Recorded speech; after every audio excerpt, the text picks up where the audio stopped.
It's political bullshit. Do you understand? Politics aside, Donald Trump's ability to hold the attention of an audience and indeed a nation is undeniable. It's true. It's true. It's a quality that anyone who has done public speaking, be it to a stadium or a boardroom, would be envious of. Thank you. Thank you.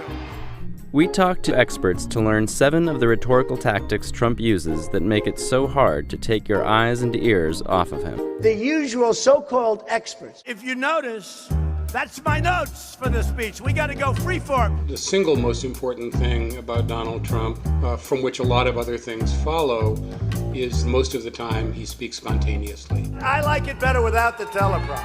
I don't want a teleprompter. I don't want, right? Maybe when you run for president, you shouldn't be allowed to use a teleprompter because you find out what you're getting. Even when someone has prepared a speech for him, he very often breaks into spontaneous digressions. So his speeches are very much like the ordinary discourse that the rest of us engage in all the time. I refuse to say it was a scam tonight, all right? This way they can't report that I said it. Paralipses is a way of saying the thing that you say you're not going to say. So colloquially, it's I'm not saying, I'm just saying.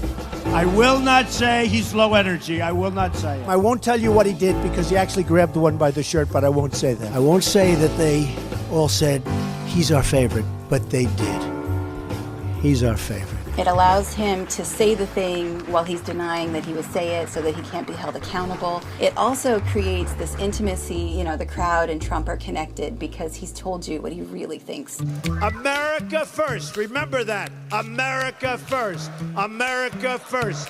America first. He hardly ever uses filled pauses. There's almost no ums and uhs, and the lack of filled pauses does project a sense of confidence. On the other hand, he repeats himself a lot. Make America great again. We're going to make America great again. Look at this tremendous sea of love. I call it a sea of love. I call it extreme vetting. I call it extreme vetting. These two things are related. He's able to stall for time without having a lot of dead air. There's lots of repetitions, which is almost liturgical. So, it works. They like it live. Some night I'd like to have it not so live so we could really talk, folks. He absolutely takes advantage of ambiguity. It allows everybody in the audience to fill in the blank for him. How do you make them pay for the wall, as you said? So easy.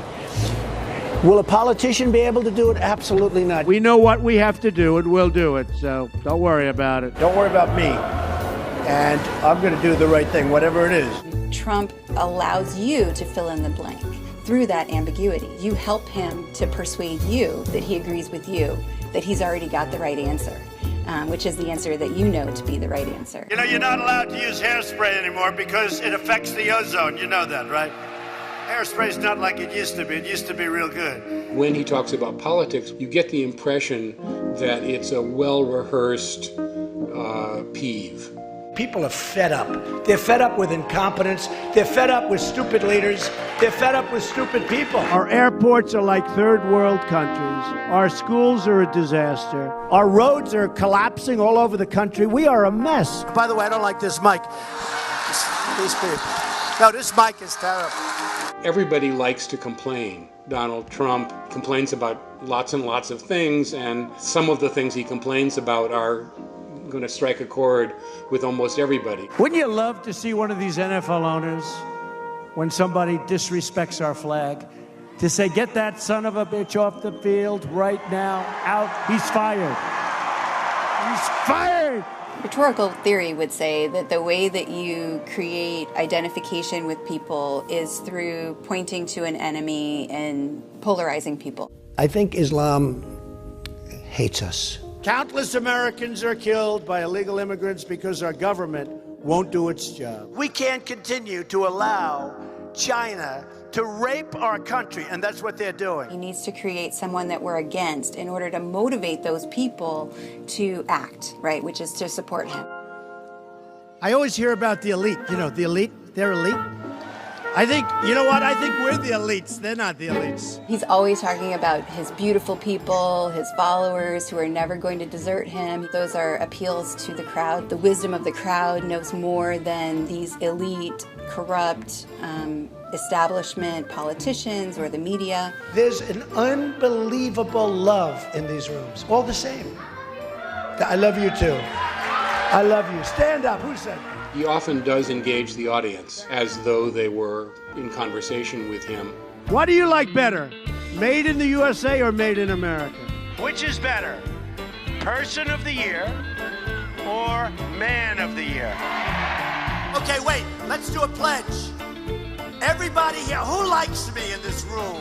Ad populum appeals are something he routinely does to make himself be popular, seem popular, but also to reaffirm the loyalty of his followers. Do you make the same commitment that you will absolutely accept the result of this election? I will tell you at the time. I'll keep you in suspense. How is it that Trump has been able to keep us all on edge, keep us all interested?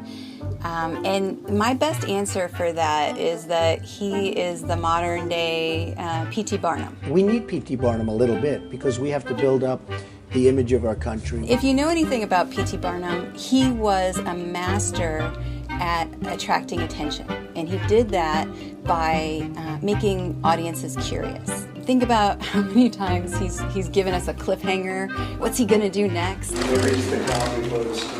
What storm, Mr. President? You'll find out. Something's gonna happen. We'll find out. Stay tuned. Stay tuned. Stay tuned. We can't turn away because he has got us so curious to find out what happens next.